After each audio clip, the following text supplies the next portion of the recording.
Miliona iranian janë bashku rreth idesë me rrezu Pahlavin mbi pushtetit, duke shpresu që masi të arzojnë e vazhdojnë jetën demokratike të Iranit sipas vizionit tyre. Mirë po Ajatollahi Khomeini është koni vetmi që ka pas plane tjera. Si pasojë atyre planeve, sot në Teheran pritet me u ekzekutu qindra 33-ja që po protestojnë prej 28 dhjetorit për me përmbys Republikën Islamike. Presidenti Trump ka kërcënu se nëse bëhen qëto ekzekutime, ai edhe Amerika s'kan më nejt dur kryq. Sido që tjetë, hajdet nalmi edhe pak se çka ka ndodhur në Iran para 47 vjetëve edhe pse çato ngjarje kanë lidhje me çka po ndodh sot. Khomeini e ka pas kuptu një sen, që tjertë nuk e kanë pas kuptu. Sot qatë sen e quajmë algoritëm. Në vend se me pas televizion e gazeta, Khomeini mesazhin e tij e ka shpërnda me kasetat magnetofonit. Fjalimet e tij janë kopju, janë shpërnda në xhamia, në bazare, në shtëpia, është kon një farlloj rrjeti social analog. Thuhet që nat pranver kasetat e Khomeinit janë shpërnda në për mia pikat fshatnave qyteteve të Tiranit. Njerëzit i kanë incizu, i kanë duplifiku, i kanë shpërnda. Bile revista Time ka raportu në vitin 1979 se kasetat në Iran po kanë ma shumë rëndësi e po janë ma të fuqishme se gazetat dhe televizionet. Sot është 14 janari e me 16 janar mas nesër 1979 Shah Pahlavi ka ikë për Iranit. Me një shkurt 79 Khomeini kthehet për Francës. Turmat e kanë prit Khomeinin si çlirimtar. Kthimi i tij në Iran është një prej momenteve më ikonike të shekullit kalum, i barabartë ndoshta me revolucionin borgjez francez në shekullin e 18. Ky është momenti kur Khomeini e rrëmben edhe kauzën e qytetarëve, i rrëmben edhe ondrat e qytetarëve. Ai fillon kadale me përcaktu se çka kanë drejt qytetarët e çka nuk kanë drejt me anru.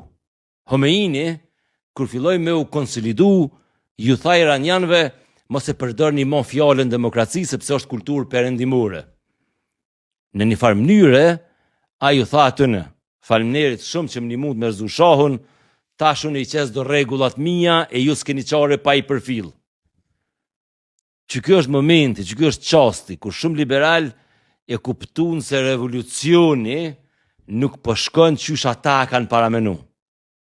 Edhe zyrtarisht, në pranver të vitit 1979, në një referendum, Irani u shpall Republikë Islamike, shtet teokratik. Referendumi kaloi me shumë dyshime e me shumë bojkot për mënyrën qysh u organizu. Po kush për i vetë? Me një fjalë, Khomeini ja dha formën e Republikës Iranit e mane për përmbajtje tha ju kallëzoj ma vën.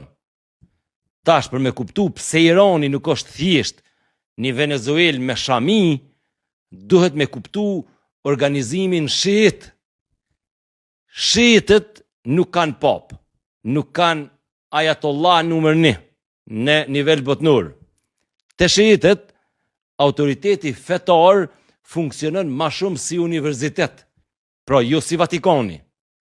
Qendrat kryesore shiite janë havzat, seminaret e mëdhaja, universitetet, sidomos Najafi në Irak edhe Qomi në Iran, ku shkojnë dietarët edhe dhojnë mësim aty, nxjerrin argumente, e ndërtojnë reputacionin e tyre, edhe kanë ka pak rivalitet me njëri tjetrin.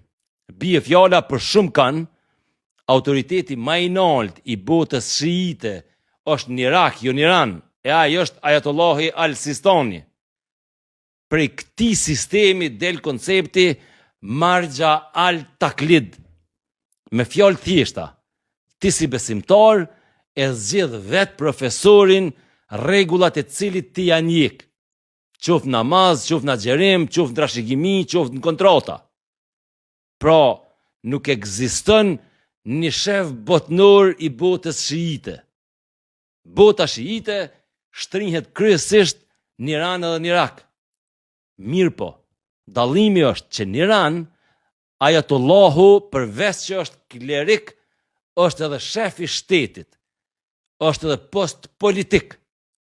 Dallimi me Venezuelën, po besoj e keni kuptu deri tash. Sepse nëse në Iran e prek Ajatollahin, Hamenein këtë rast, ai është edhe rahbra, pra është lider suprem, është simboli një shteti që e ka vesh pushtetin me petk fetar. Prandaj çdo kërcënim për jashtë i ka dy valë, politike në Tehran, emocionale në rrjetin shit. Kjo shpjegon pse sot çdo diskutim për zim të liderit suprem në Iran ka konotacion politik edhe simbolik fetar. Irani e ka lidh narrativin e vet me mbrojtjen e fesë. Kur një shtet e shet vetën si mburoj të besimit, çdo goditje e madhe rrezikon me u lexu edhe si goditje ndaj identitetit edhe kulturës të atij populli. Ky tregim, kjo narrativ, mas shumë të është forcu në vitet e 80 në Iran, kur ka pas fillu lufta Iranit me Irakun. Aja luft e shëndroi revolucionin në diçka të shajt, ma shumë se sa politika, duke e normalizu gjuhën e sakrificës, kulturën e martirizimit, ose qysh na i thojmë shahidit. Propaganda luftës u shqypi simbolikës fetare, duke e shtyr rinin me pa vdekjen si shpërblim. Bota islame sot e kësaj dite vun halapi këtij sindromi. Kjo është koha kur fillojnë me lindë dhe organizatat terroriste, ma kryesorja për tyne Hezbollahu, që në tentakulat regjimit Tiranit për me kontrollu politikisht lindjen e mesme përmes një farë lloj monopolit fesë islame. Ma vonë merr edhe Hamasin në mbikëqyrje. Ndonë se suni ata. Irani në mënyrë taktike dhe politike i futin defanziv gjitha shtetet me shumicë muslimane të sekteve tjera, duke e rremby primatin e një shteti teokratik që e mbron islamin nga perëndimi, që nuk e lën çizmën amerikane aty. Tash më u kthy te sot. Protestat në Iran kanë nisë si revolt ndaj gjendjes ekonomike. Saktësisht, sikur para 47 vjetëve, edhe sikur atëherë edhe sot, po marrin karakter politik kundër kreut regjimit liderit suprem sot në atë kohë mbretit. Ndërhyrja e Trumpit është thik me dy teha.